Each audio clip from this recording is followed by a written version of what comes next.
It's been a while since I've made another video in this series, but I've been itching to make one recently, because, as I've said before, this is my favorite series on this channel, and I love sharing my discoveries with you, so without further ado, here are 3 more lost films from the 1920s.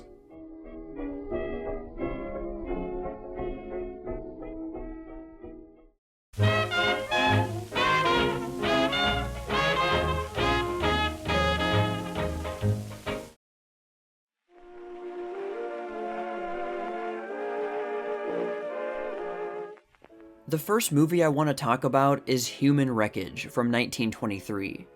This requires some background context. The lead actress was Dorothy Davenport, though for this movie and thereafter, she was known as Mrs. Wallace Reed. If you've watched my Famous Deaths of the 1920s series, then Wallace Reed will be a familiar name.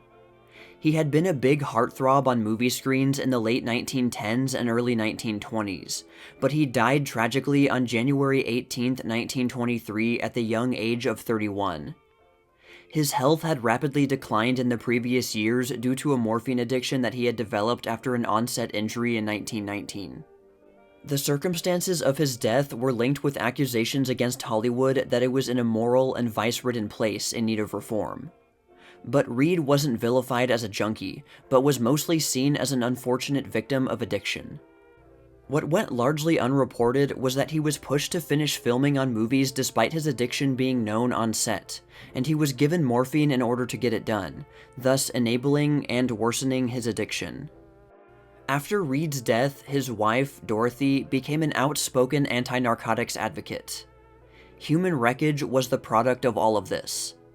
While Mrs. Reed didn't write the scenario for the movie, it was clearly based off her experiences, and she undoubtedly had quite a bit of input into it. It was universally recognized as an anti-drug propaganda film. But the word propaganda didn't necessarily have a negative connotation as it pretty much always does now, and was used simply as a category.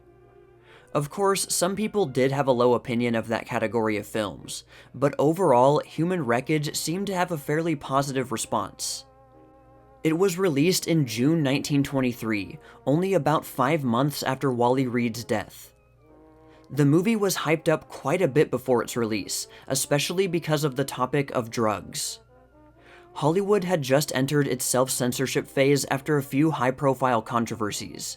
But Mrs. Reed got permission from the head of the censorship board, Will Hayes, to make and release the movie.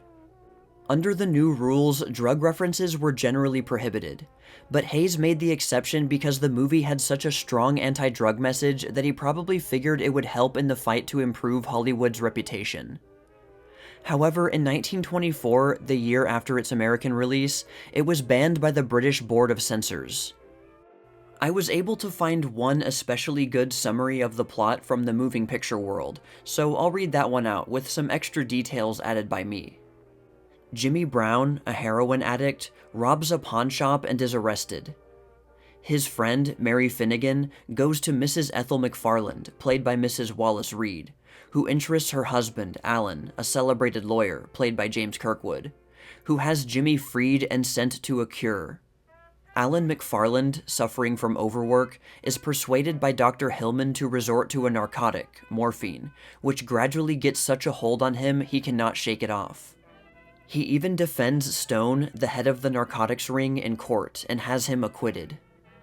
Finally realizing the evil, he goes with his wife to a secluded spot and puts up a strong fight, but it takes the combined power of his family doctor and the belief that his own wife is succumbing to the drug to bring about a cure.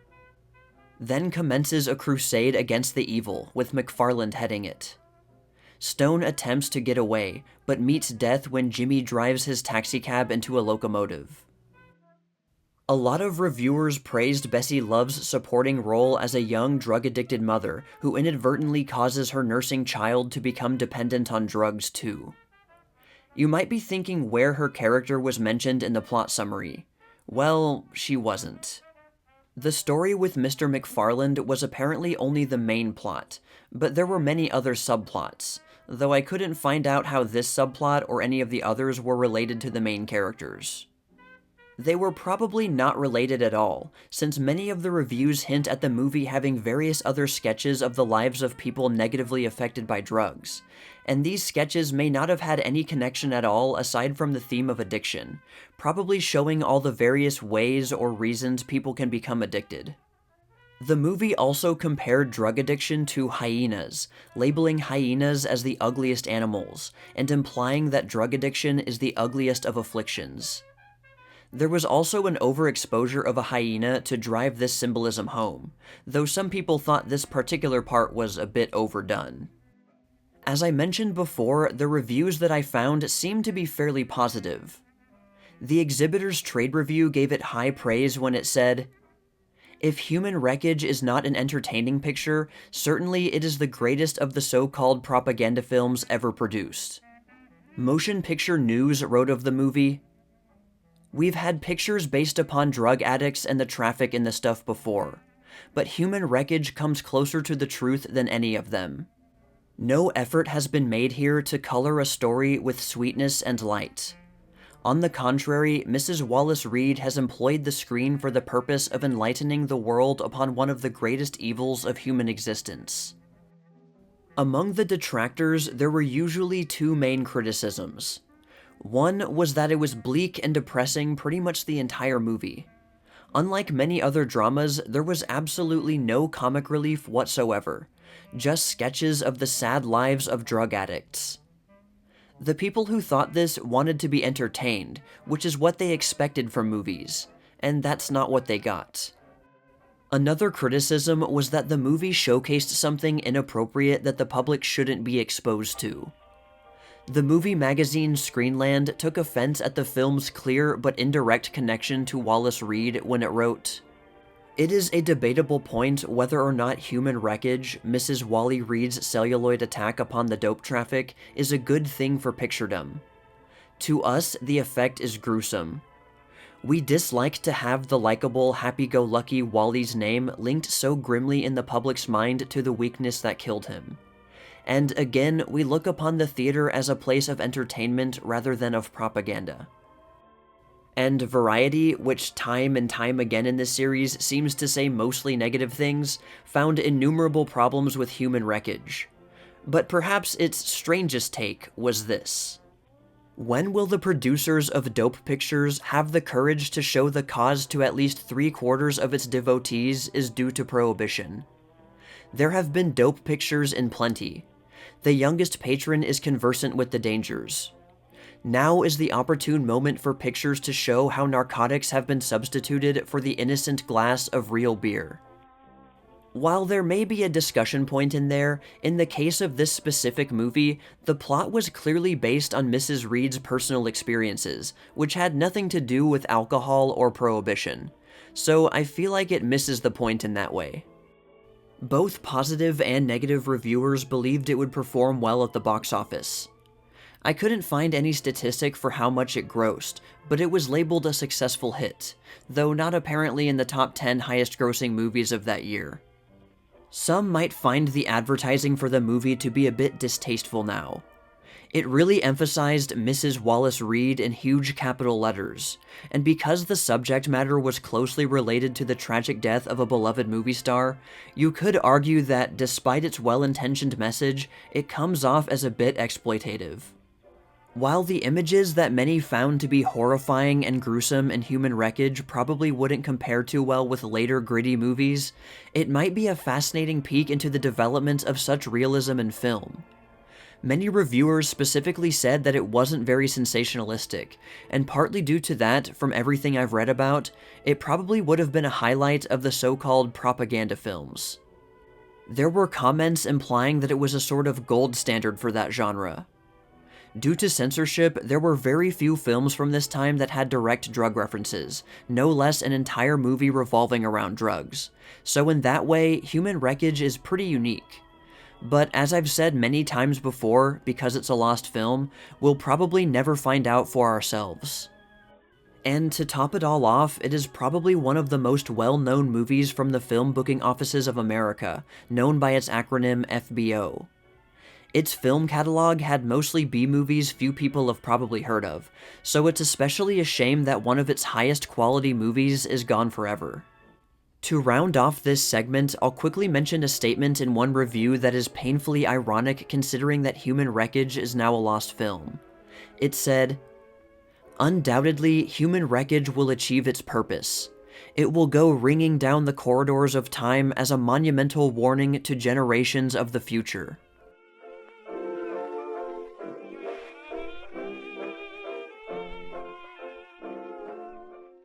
The next movie is The Terror, released in the fall of 1928. The context around this one is interesting. If you're familiar with Hollywood's transition to talkies, you'll know that 1928 was an important year. We usually associate the talkie revolution with The Jazz Singer, which was released in the fall of 1927. But The Jazz Singer wasn't a full-on talkie. For roughly a year, there was this weird in-between transition period from silent movies to talkies. First, there were sound pictures, which were either movies like The Jazz Singer that would have some musical numbers with synchronized sound at various points, or non-musical movies that would have a full synchronized musical backing track, often with sound effects thrown in. The first all-talking movie in Hollywood was the Warner Brothers film Lights of New York, and pretty much everyone agreed that the novelty was pretty cool, but the movie itself was terrible. And this is something that shouldn't be too surprising considering the massive changes that were required to even make it possible. Depending on your definition of a feature film, the 57-minute runtime of Lights of New York may be a tad short of that. But anyway, with that experiment out of the way, Warner Brothers released their second all-talking movie, The Terror, 2 months later. What makes The Terror more interesting for me is that it was a mystery/horror movie with comedy elements. Those wanting to push the talkie revolution forward needed ways to show off the new technology, and something scary actually seems like a pretty clever decision, and by that I'm mostly talking about sound effects. There were a lot of possibilities for creepy sound effects, and The Terror made use of them. Some examples of these that were listed in reviews were blood-curdling shrieks, whistling wind, and banging doors. But The Terror went above and beyond trying to show off its sound. Instead of having the opening credits simply printed on the screen as usual, a masked figure read them off instead, though it's not much of a wonder why that particular thing never took off.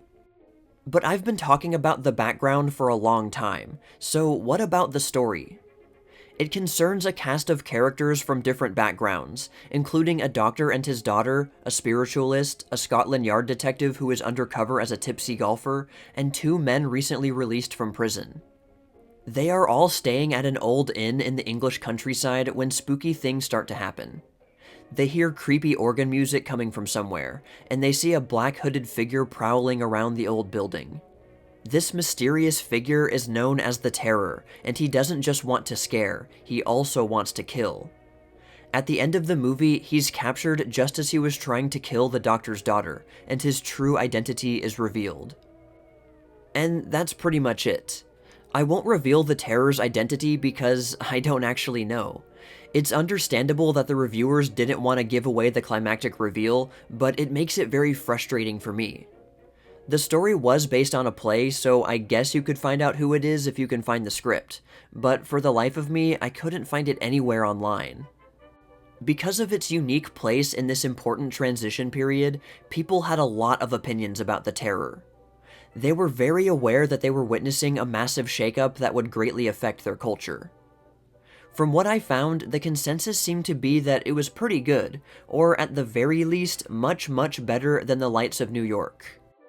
Motion Picture Magazine said, "This mystery farce provides by far the best comedy entertainment offered on the singing screen."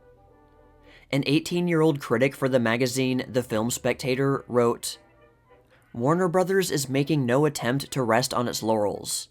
The Terror, their latest all-sound picture, makes Lights of New York look like an amateur attempt." Despite all the negativity spewed off by Variety in this video and previous videos in this series, it actually had a lot of good things to say about The Terror, even if it sometimes came off as a bit backhanded. It said, "Every piece of business is overacted, merely another way of saying that it clicks heavily on all counts.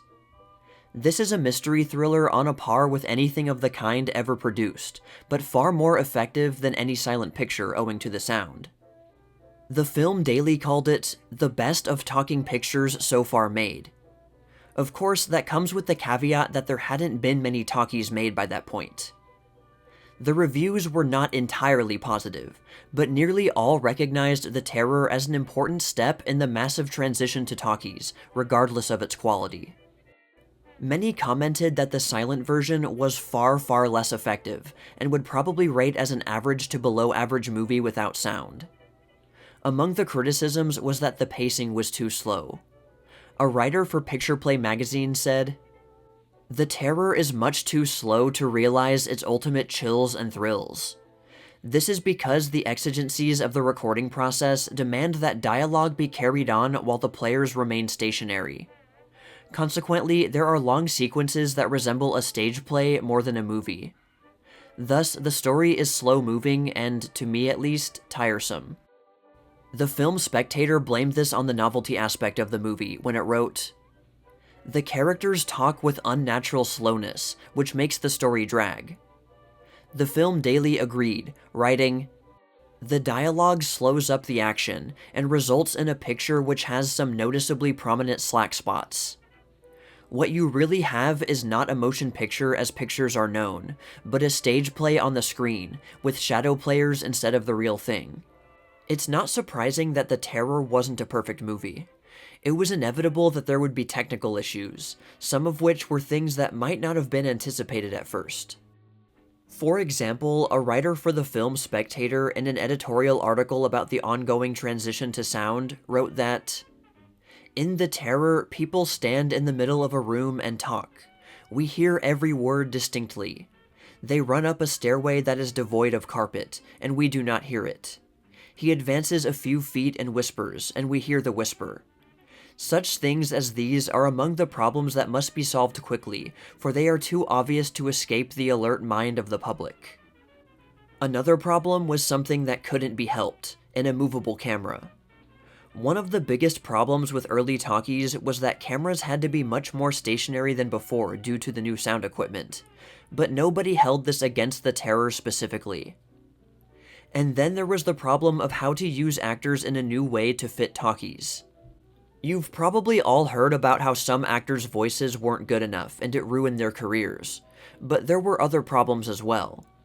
You couldn't just take stage actors and simply have them act in the same way in an early talkie. As we heard before from one of the criticisms, the actors talked very slowly and negatively affected the movie's pace. This was because the recording quality wasn't that great, so they had to speak extra clearly and extra loudly, but not too loudly. S sounds were especially tricky to enunciate just enough. If words were spoken too quickly, they might just muddle together, and an actor couldn't move around much because the microphone's range wasn't very good. It was a delicate balance. A stage actor would have to adjust a lot of things that they had been doing for years, but The Terror didn't really utilize stage actors like some of the other studios were doing, which presented different problems. Stage actors were more likely to already have good voices for speaking roles, but this had never been an important feature for silent film actors. As long as they could act with their face and body, they hadn't needed to act with their voice.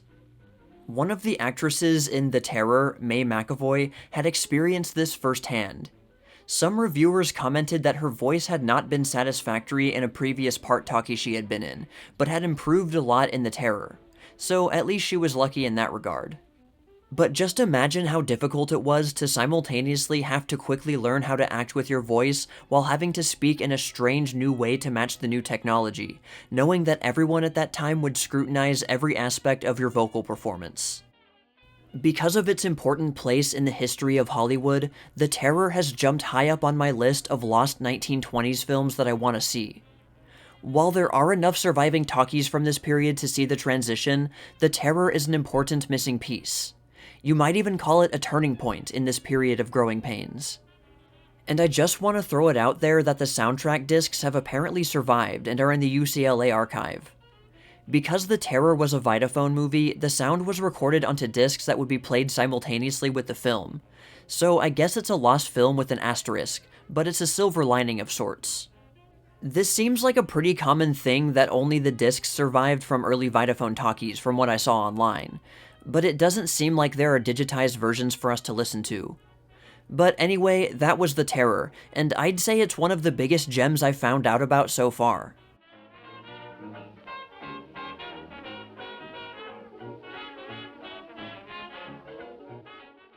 The next movie was an adaptation of a novel. We've seen some of these before in this series, like The Great Gatsby and Main Street, but this one wasn't a contemporary story, but the 1883 novel Treasure Island by Robert Louis Stevenson. It certainly wasn't the first film adaptation of that novel, it was actually the fifth, and another studio made an adaptation only 2 years before in 1918, but this one was the only one from the 1920s. I've never actually read the original novel, so I can't really compare how the movie was different from the book. But even all the way back in 1920, people were complaining about how unfaithful a movie is to the original source, and that's kind of what happened here. So I guess it's one of those things that never really goes away. But since the basic story is so famous, I know that it's about a boy who gets involved with pirates, and there's a search for buried treasure. This story pretty much colored our vision about what pirates were like, and spawned, or at least further perpetuated, the familiar pirate stereotypes. A lot of reviewers didn't bother writing a detailed summary of the movie because they assumed most people would already be familiar with the basic plot.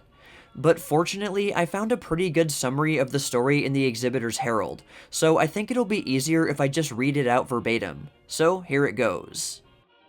Jim Hawkins and his mother keep Benbow Tavern on the English coast, but business is poor.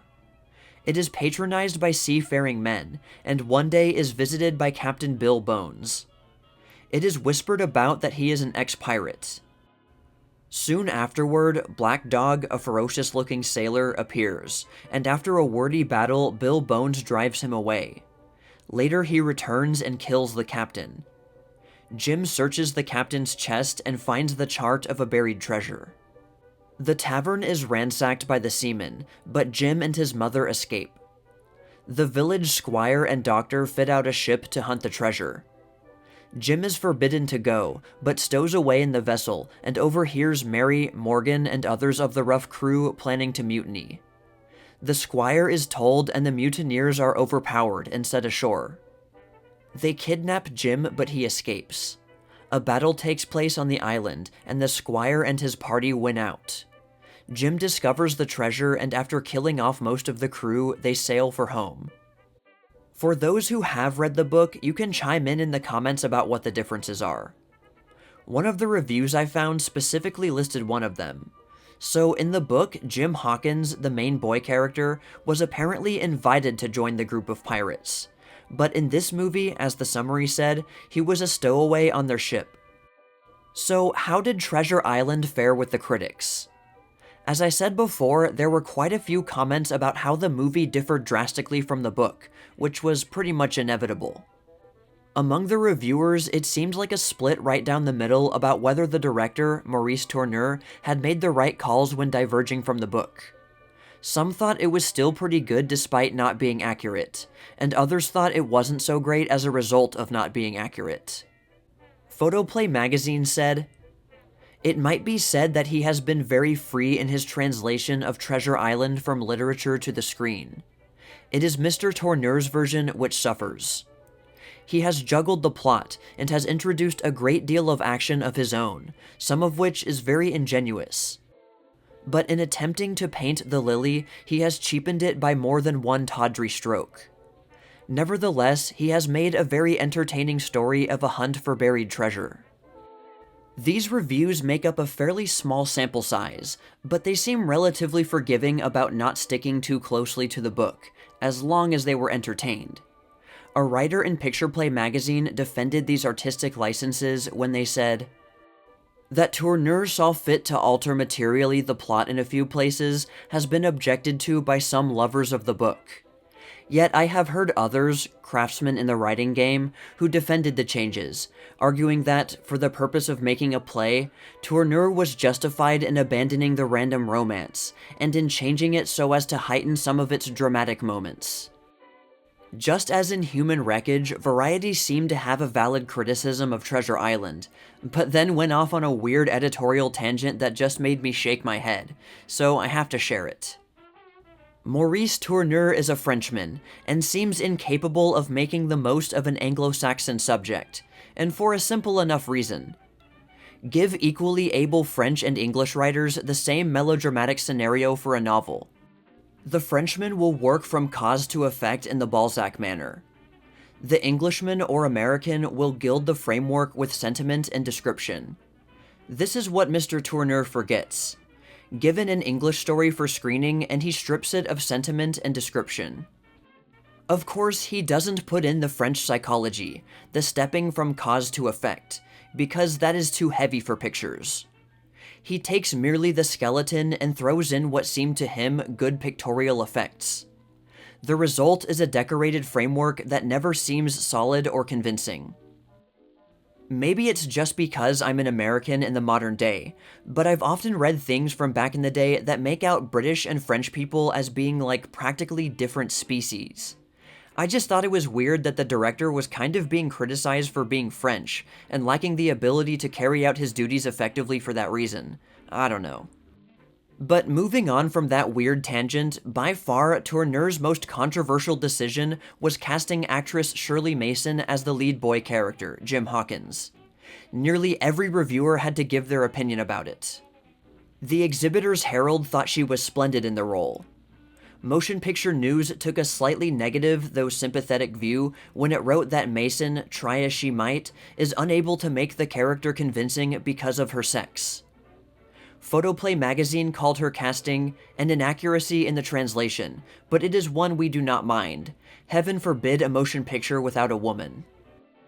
Variety chimed in that, at times she is more a girl than the boy she is supposed to be, but against the background of piracy and murder, her features stand out winsome as youth, romantic as the dream of a child. The Film Daily agreed, writing, "Some may discover her femininity cropping out at awkward times."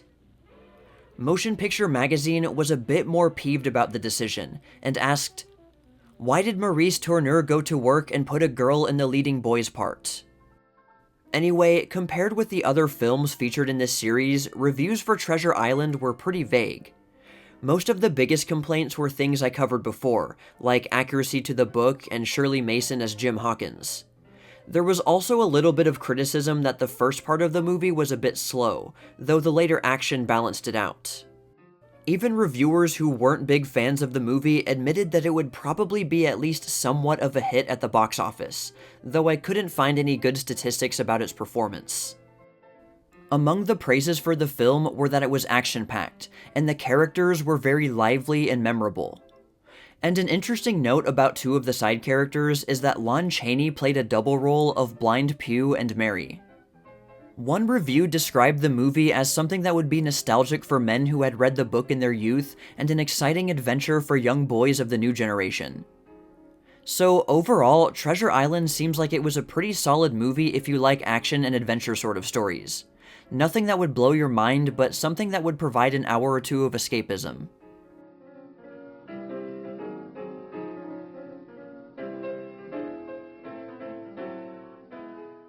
Alright, so that about does it for this video. I hope you enjoyed it, and I'll pose the usual question to you. Which of these lost films do you want to see the most, and why? Let me know in the comments, and have a lively debate with each other if you like.